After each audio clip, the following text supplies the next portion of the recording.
കറി വെക്കാൻ പോണത് ചിക്കൻ മിളകിടാൻ പോവാണ് കേട്ടോ.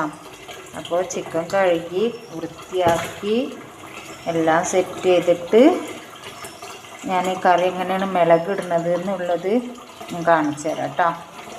ഓക്കെ, ബോള തക്കാളിയൊക്കെ വഴന്ന് വന്നിട്ടുണ്ട്. ഇനിയിപ്പോൾ നമ്മൾ എടുത്ത് വെച്ചിട്ടുള്ള അതിലേക്കുള്ള മസാലകളാണ് കേട്ടോ. മസാല ഇടുന്ന മുന്നേ എനിക്ക് ചിക്കൻ മിളകിടുന്നതിൽ 2 ഉരുളൻകിഴങ്ങ് ഇടുന്നുണ്ട് കേട്ടോ. 2 ഉരുളൻകിഴങ്ങ് ഇടുന്നുണ്ട്. അത് നല്ല ടേസ്റ്റാണ്. ചിക്കൻ മിളകിടുന്നതിൽ ഉരുളൻകിഴങ്ങ് ഇട്ടിട്ട് കറി വെച്ച നല്ലൊരു ടേസ്റ്റുമാണ്. പിന്നെ തിന്നാനും ശരീരത്തിന് നല്ലതാണല്ലോ. ഉരുളൻകിഴങ്ങ് ശരീരത്തിന് നല്ലതാണ്. അപ്പം അതിന് വേണ്ടി ഞാനത് ഇട്ടിട്ടുണ്ട്. ഇനിയിപ്പോൾ നമുക്ക് വലുതിലേക്ക് വേണ്ടത് അതിൻ്റെ മസാല എന്തൊക്കെയാണെന്ന് വെച്ചാൽ 4 ടീസ്പൂൺ മുളകും പൊടി, പിന്നെ 2 ടീസ്പൂൺ ഗരം മസാലപ്പൊടി, 2 ടീസ്പൂൺ മല്ലിപ്പൊടി, 1 ടീസ്പൂൺ മഞ്ഞൾപ്പൊടി. ഇതൊക്കെ ഞാൻ ഇപ്പോൾ ഇതിലേക്ക് ആഡ് ചെയ്യുന്നുണ്ട് കേട്ടോ. അപ്പോൾ നല്ലോണം അതൊന്ന് വഴഞ്ഞ് വരുന്ന സമയത്ത് നമുക്ക് എന്ത് ചെയ്യുക, ചിക്കൻ കഴുകി വൃത്തിയാക്കിയ ഇത് നമ്മൾ ഇതിൽ ഇട്ട് കൊടുക്കും കേട്ടോ. എന്നിട്ട് ഇത്തിരി വെള്ളം ഒഴിച്ചിട്ട് അവിടെ കിടന്ന് നല്ലോണം വെന്ത് കഴിഞ്ഞാലാണ് പിന്നെ നമ്മുടെ രണ്ടാമത്തെ വെന്ത് വരുമ്പോഴുള്ള വീഡിയോ നമ്മൾ എടുക്കുക. ഓക്കെ, ഇനിയിപ്പോൾ ഞാൻ ഇതിലേക്ക് എന്ത് ചെയ്യുമെന്നറിയോ, കഴുകി വെച്ചിട്ടുള്ള ചിക്കൻ ഉണ്ടോ, നല്ല വൃത്തിയിൽ കഴുകി വെച്ചിട്ടുള്ള, ഇനി വൃത്തിയില്ല എന്നൊന്നും പറഞ്ഞിട്ട് ആരും വരണ്ട, വൃത്തിയിൽ കഴുകി വെച്ചിട്ടുള്ള കേട്ടോ.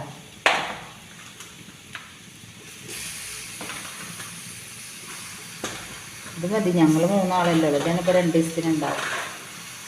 അതാണ് ഞങ്ങളത്ര ഓവറായിട്ടൊന്നും കഴിക്കില്ല. പിന്നെ ഇങ്ങനെയാണ് നമ്മൾ എന്ത് ചെയ്യുക, ചിക്കൻ മിളകിടുക. എൻ്റെ അടുപ്പിന് ചെറിയൊരു പ്രശ്നം വന്നിട്ടുണ്ട്. ഇനി അടുപ്പ് മാറ്റണം. അപ്പോൾ ഇങ്ങനെയാണ് ചിക്കൻ മുളകിടുക. നല്ല മുളകിടുക നല്ലോണം ഇത്തിരി വെള്ളം ഒഴിച്ചിട്ട് നല്ലോണം അവിടെ കിടന്ന് കുക്കറിലിട്ടാലേ ടേസ്റ്റ് കുറയും. ഇങ്ങനെ ആകുമ്പോൾ ഇറച്ചിലൊക്കെ നല്ലോണം മസാല ഉപ്പൊക്കെ പിടിക്കും. അപ്പോൾ ഇനി നമുക്ക് വെന്തതിന് ശേഷമുള്ള വീഡിയോ ആയിട്ട് വരാം കേട്ടോ. ഓക്കെ, ചിക്കൻ മുളകിട്ടില്ലേ, ചിക്കൻ മുളകിടുന്ന വീഡിയോ ഒക്കെ ഞാൻ കാണിച്ചിട്ടുണ്ടായിരുന്നു. അതിൻ്റെ മസാല കൂട്ടൊക്കെ ഞാൻ പറഞ്ഞു. അപ്പോൾ വെന്ത സ്റ്റേജാണ് ഇത് കേട്ടോ. അപ്പോൾ വെന്തു. ഇനിയിപ്പോൾ ഞാൻ ഫുഡ് കഴിക്കാൻ പോവാണ്. ഓക്കെ, അപ്പോൾ ഇത്തിരി ചോറ് ഞാൻ കഴിക്കുള്ളൂ കേട്ടോ. ഇത്തിരി ചോറും 2 പപ്പടം, പിന്നെ ഒരു കഷ്ണം ചിക്കൻ, 2 കഷ്ണം ചിക്കനും ഇത്തിരി കറിയൊക്കെ. നല്ല ടേസ്റ്റാണ് കേട്ടോ ഈ കറി. ഇതൊന്നും നിങ്ങൾ വെച്ച് നോക്കണം, ഭയങ്കര ടേസ്റ്റാണ്. പിന്നെ ഇത്തിരി ചെറുനാരങ്ങ അച്ചാർ കേട്ടോ, ഇത്തിരി മതി. അപ്പോൾ ഇതൊക്കെ കൂടിയിട്ടാണ് ഇന്നത്തെ ഫുഡിലേക്കുള്ള ഐറ്റംസ്.